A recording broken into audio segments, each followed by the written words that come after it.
Assalamualaikum warahmatullahi wabarakatuh. Perkenalkan saya Andi Ilma Prianti dengan NIM L0211811018 dari Prodi Manajemen Sumber Daya Perairan.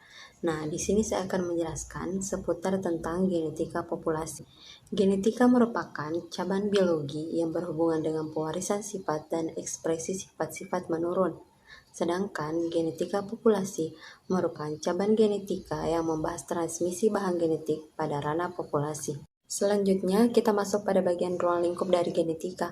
Konsep genetika berkembang dari ilmu yang membahas tentang bagaimana sifat diturunkan menjadi luas, yakni ilmu yang mempelajari tentang materi genetik.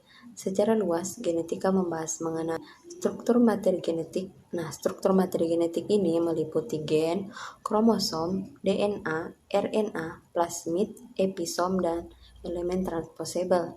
Yang kedua itu reproduksi materi genetik yang meliputi produksi sel, replikasi DNA, dan lainnya. Kemudian yang ketiga, kerja materi genetik yang meliputi ruang lingkup materi genetik, transkripsi, kode genetik, dan lainnya. Yang keempat, perubahan materi genetik meliputi mutasi dan rekombinasi. Yang kelima, genetika dalam populasi. Dan yang keenam yaitu perekayasaan materi genetik. Selanjutnya itu kita masuk pada perbedaan antara sel hewan dan sel tumbuhan. Nah, perbedaan mendasar antara sel hewan dan sel tumbuhan ini yaitu dinding sel. Sel tumbuhan memiliki dinding sel, sedangkan sel hewan tidak memiliki dinding sel. Fungsi dinding sel pada sel tumbuhan yaitu untuk melindungi dan sebagai penunjang pertumbuhan sel tersebut. Nah, sel tumbuhan hanya mampu melakukan gerakan-gerakan halus, sedangkan sel hewan dapat melakukan gerakan-gerakan kasar dan aktif. Selanjutnya itu kita masuk pada perbedaan antara DNA dan RNA. DNA merupakan molekul pewarisan sifat. Nah, DNA juga termasuk ke dalam molekul dasar yang menentukan semua karakteristik setiap organisme. Artinya, tiap organisme pasti memiliki DNA, baik itu uniseluler maupun multiseluler. Ukuran panjang DNA dapat diukur dari jumlah nukleotida yang tergabung ke dalamnya. DNA berbentuk seperti rantai panjang yang saling berpiling dan memiliki struktur double helix. Dalam pewarisan sifat, DNA memiliki peranan yang cukup penting. DNA merupakan pembawa informasi genetik dan terlibat dalam suatu proses herediter dan biosintetik pada organisme. Selain itu, DNA juga mensintesis RNA dan secara tidak langsung mengontrol sintesis protein. Selanjutnya itu RNA atau asam ribonukleat. Nah, di dalam tubuh, RNA ditemukan dalam nukleus dan sitoplasma.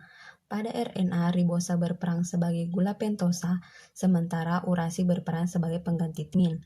Bentuk RNA berupa untaian tunggal atau single-stranded. RNA juga memiliki peran dalam sintesis protein.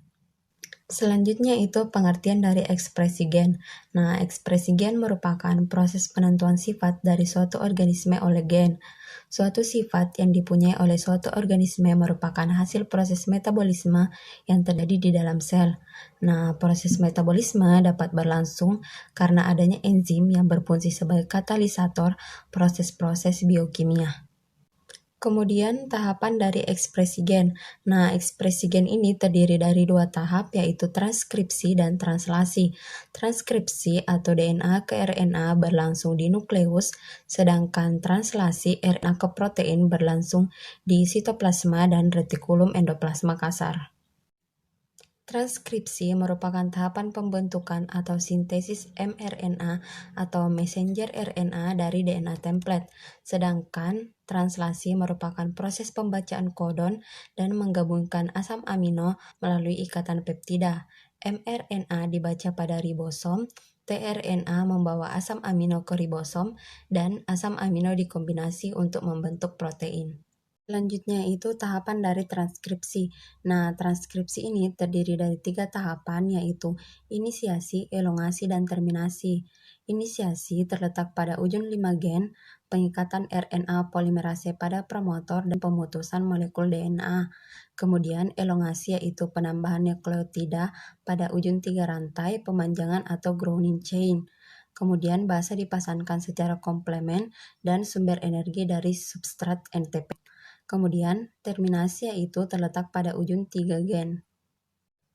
Selanjutnya yaitu translasi. Nah, komponen proses translasi terdiri dari 4, yaitu mRNA, ribosom, tRNA bersama dengan asam amino, dan enzim. Tahapan translasi terdiri dari 3, yaitu inisiasi, elongasi, dan terminasi. Pada inisiasi, tRNA inisiator berikatan dengan subunit kecil pada ribosom. Subunit kecil atau kompleks tRNA berikatan dengan mRNA, kemudian bergerak sepanjang sekuen tersebut menuju ke start codon. Subunit besar pada ribosom bergabung pada kompleks yang telah terbentuk. Pada elongasi, mRNA melewati subunit ribosom atau ribosomal subunit. tRNA menghantarkan asam amino ke sisi pengikat ribosom atau ribosomal binding site sesuai dengan sekuen atau urutan pada mRNA. Kemudian pada terminasi, stop codon bergerak menempati diri. Tidak ada tRNA yang membawa antikodon. Faktor rilis atau release factors berikatan dengan ribosom dan mRNA dan polipeptida dilepaskan. Itulah yang dapat saya sampaikan. Lebih dan kurangnya mohon dimaafkan. Wabillahi taufiq wal hidayah. Wassalamualaikum warahmatullahi wabarakatuh.